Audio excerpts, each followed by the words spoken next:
তাআলা পৃথিবীতে যা চান তাই হবে, আমরা যা চাই তা হবে না। আল্লাহু ফাআলুল লিমা ইউরিদ, আল্লাহ বলে আল্লাহ যা চান তাই করে, আল্লাহ যা চান তাই করে, কিন্তু আপনি আমি যা চাই তা করতে। এমনকি আমরা শুধু নয়, আমাদের নবী রাসূলের ইচ্ছাও ছিল এক ধরনের, আল্লাহ রাব্বুল আলামিনের ইচ্ছা আরেক ধরনের থাকার কারণে আল্লাহ রাব্বুল আলামিনের ইচ্ছাই বাস্তবায়িত হয়েছে, নবী রাসূলের ইচ্ছা বাস্তবায়িত হয় না। আদম আলাইহিস সালামকে যখন আল্লাহ রাব্বুল আলামিন সৃষ্টি করলেন, রেখেছিলেন কোথায় বলেন তো? বেহেশতের মধ্যে রেখেছিলেন, জান্নাতের মধ্যে রেখেছিলেন।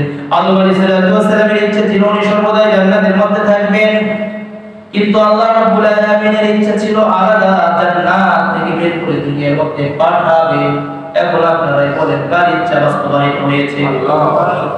আদম আলাইহিস সালামের ইচ্ছা ছিল, হাওয়া আলাইহিস সালামের ইচ্ছা ছিল জান্নাতে থাকার, কিন্তু আল্লাহ রাব্বুল আলামিনের ইচ্ছা যেহেতু ছিল দুনিয়াতে পাঠানো, ওনাদেরকে দুনিয়াতে আসতে হয়েছে, আল্লাহ রাব্বুল আলামিনের ইচ্ছাই বাস্তবায়িত হয়েছে। হযরত ইব্রাহিম আলাইহিস সালাম, ইব্রাহিম আলাইহিস সালামের পরীক্ষা দেওয়া হচ্ছে। ইব্রাহিম আলাইহিস সালামকে নির্দেশ দেওয়া হয়েছে আপনার প্রিয় বস্তুটা আল্লাহর জন্য কুরবানি করুন।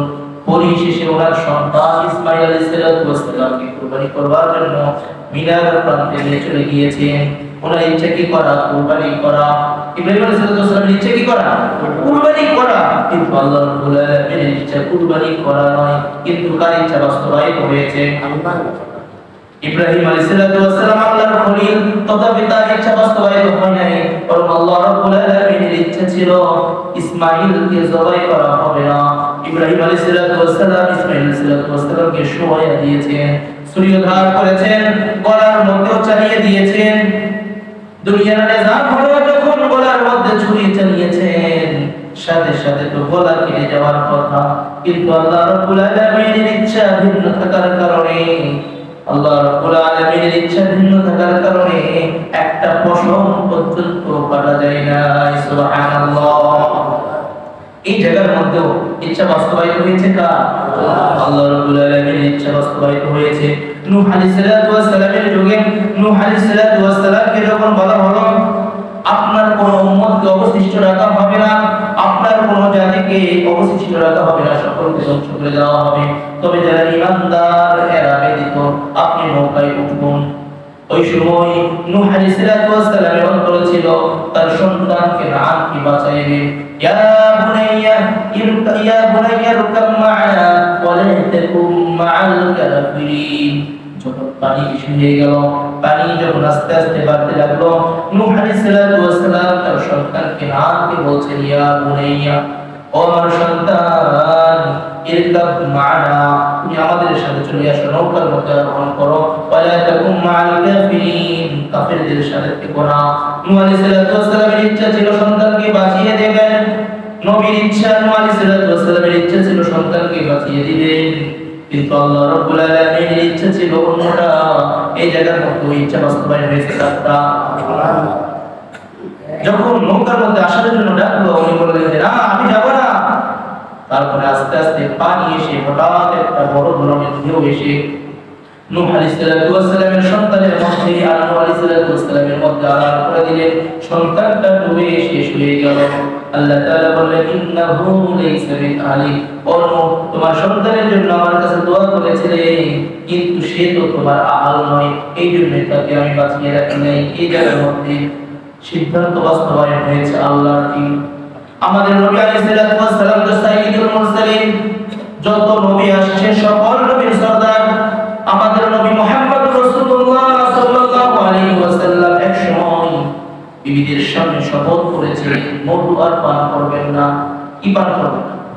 মধু পান করবেন না। সূরাতুত তাহরীম যদি আপনারা পড়ে থাকেন, এটার শানে নজুল হচ্ছে নবী আলাইহিস সালাম একবার মধুর শরবত পান করেছেন। পান করার পরে এক বিবির কাছে গিয়েছেন, বিবি বলে আপনার মুখ থেকে মাগাফির গন্ধ পাওয়া যাচ্ছে। মাগাফির এক জাতীয় মানে অন্য একটা ঘ্রাণের মতো একটা ঘ্রাণ বের হতো ওই জিনিসটা পান করলে। নবী আলাইহিস সালাম মধু পান করেছেন, মাগাফির পান করেন নাই, কিন্তু বিবি যাতে করে ওই বিবির কাছে না যায়, কয়েকটা বিবি ছিল রাসূলুল্লাহ, এই জন্য উনি বললেন যে আপনার মুখ থেকে মাগাফিরের গন্ধ পাওয়া যাচ্ছে। নবী আলাইহিস সালাতু ওয়াস সালাম সাথে সাথে শপথ করলেন, আল্লাহর কসম করে বলছি সামনে থেকে আর মধু পান করব না। শপথ করেছেন কে? আল্লাহ রাসূল সাল্লাল্লাহু আলাইহি ওয়াসাল্লাম শপথ করলেন সামনে থেকে মা আর মধু পান করব না। কিন্তু আল্লাহ রাব্বুল আলামিনের ইচ্ছা ছিল উল্টাটা। সাথে সাথে আল্লাহ তাআলা সূরাতুত তাহরীম অবতীর্ণ করলেন। আল্লাহ তাআলা বললেন, ইয়া আইয়ুহান নাবিয়্যু লিমা তুহাররিমু মা আহাল্লাল্লাহু লাক তাবতাগী মারদাত আজওয়াজিক। ও নবী, আপনার জন্য যেটা আল্লাহ রাব্বুল আলামিন হারাম করেছেন ওই বস্তুটা নিজের জন্য হারাম কেন করলেন? লিমা শব্দের অর্থ কি? কেন। ইয়া আইয়ুহান নবী, ও নবী, লিমা কেন, তুহাররিমু মা আহাল্লাল্লাহু লাক, আল্লাহ যে বস্তুটা হালাল করে দিয়েছেন আপনি নিজের উপর কেন হারাম করলেন?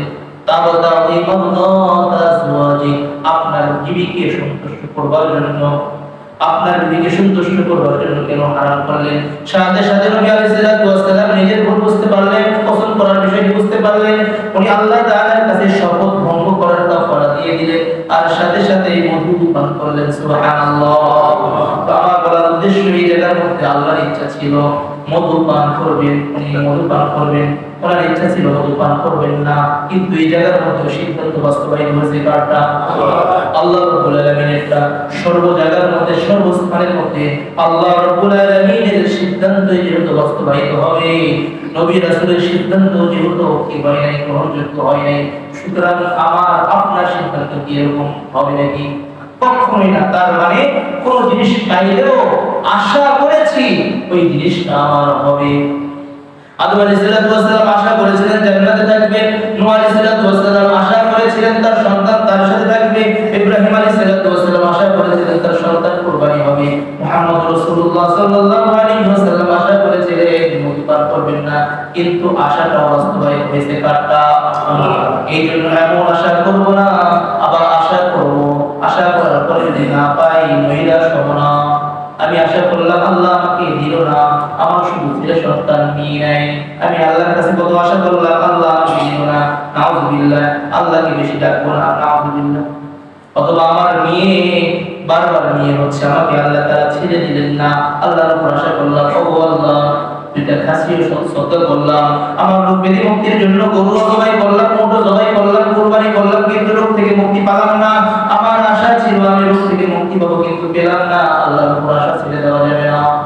আশা করব, আশা বাস্তবায়ন করবেন কি আল্লাহ।